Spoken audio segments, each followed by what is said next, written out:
Dragon Ball Z Burst Limit was released on June 5th for PlayStation 3 and Xbox 360, marking the franchise's debut on next-generation consoles. Because it was the first Dragon Ball game on these platforms, fans were eager to see how it would redefine the series. But transitioning to next-gen hardware came with significant challenges, including integrating new technologies, balancing nostalgia with innovation, and meeting fan expectations. So let's dive into the meticulous development process behind this ambitious title. Bandai Namco producer Ryo Mito explained the scope of the project. This is the first Dragon Ball game released for next-gen consoles like PS3 and Xbox 360. The project spanned 3.5 years, starting with the excitement of the team wanting to try everything imaginable. Because next-gen development was still in its early stages, the team faced a steep learning curve, but their dedication to crafting a groundbreaking experience pushed them forward. So they experimented extensively, testing hyper-realistic depictions of characters before settling on a unique visual style that balanced nostalgia and modernity. Dimps' Fujimoto elaborated, "Our goal was to create a game with high-definition visuals and global appeal. Because we wanted players to feel like they were inside a Dragon Ball theatrical movie, we focused on merging anime and gaming seamlessly. But this vision required constant trial and error, so we kept asking ourselves, what would Dragon Ball look like if it were created today?" This question guided our entire process. Aoki Daisuke of Dimps shared insights into the narrative.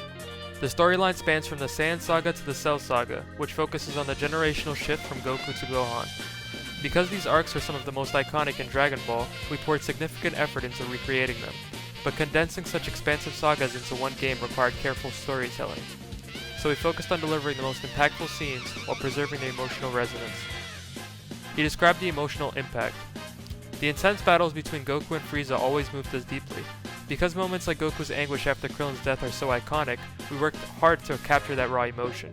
But even after countless reviews, those scenes still stirred something profound in us, so we knew we had done them justice. Key production highlights. 1. Faithful reimagination of iconic scenes. The team meticulously studied the original Dragon Ball anime, striving to recreate its most memorable moments with modern technology. Because nostalgia was critical to connecting with longtime fans, they focused on delivering scenes that felt authentic. But they also wanted the game to stand on its own as a unique experience, so they combined high-definition visuals with dynamic gameplay to achieve this balance. 2. Overcoming next-gen development challenges, early PS3 development presented significant hurdles.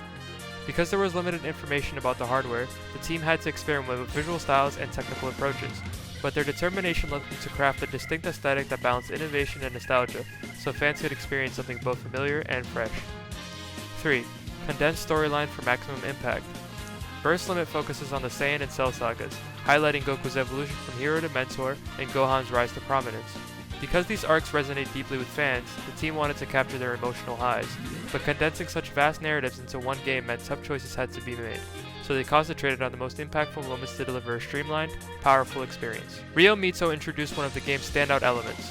One of the significant new features is the drama piece system. Because Dragon Ball is defined by its dramatic battles and character interactions, we wanted to bring that energy directly into gameplay.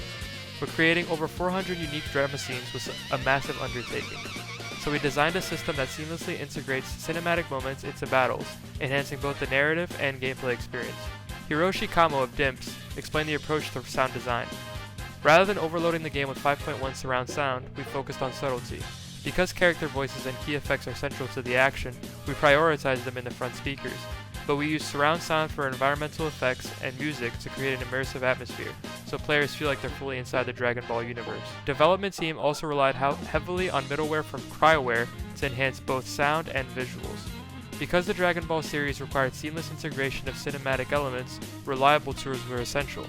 ADX was used as a file system to manage 5.1 surround sound, voice data, and SE. Because the game required high-quality sounds for its dynamic battles, ADX's robust features allowed for precise audio synchronization, but managing hundreds of drama scenes and battle sound effects simultaneously was a complex task, so ADX was instrumental in streamlining the process. AI SAC was used to add subtle variations to audio, such as random pitch adjustments for attack sounds or modulating voices during transformations.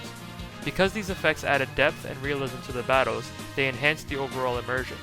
But automating these effects required careful tuning, so AI SAC allowed the team to achieve high-quality results efficiently. SoftDeck was used for the opening and ending movies, as well as menu animations. Because the team wanted the game to feel cinematic, SoftDeck's transparency effects created visually striking moments. but incorporating these animations without affecting performance was a challenge, so Softdeck's modular approach helped streamline this integration. The team also experimented with Clipper for lip syncing, but it came with its own challenges. Fujimoto explained, "We utilized Clipper to automatically generate mouth shapes based on audio data. Because its precision was so high, it created hyper-realistic movements. But these felt out of place in an animated style like Dragon Ball, so we simplified the animations to match the aesthetic better." Kamo added, "The reduction process involves selectively simplifying the output from Clipper. Because we wanted characters' movements to feel natural in the animated context, we readjusted the animations to align with the Dragon Ball style, but this added an extra layer of complexity, especially for non-human characters like Cybermen. So future tools with animation-specific options could greatly improve this process." Fujimoto shared details about the scale of the project. At its peak, the team included about 70 to 80 members, with additional support from Bandai Namco Games. Because we were working on 2 platforms simultaneously, it created major technical hurdles. But Bandai Namco's internal library and Cryware's middleware helped us streamline development, so we were able to meet our tight deadlines without sacrificing quality.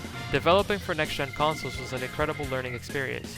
Because the scale and ambition of this project are so vast, there were moments where we felt overwhelmed.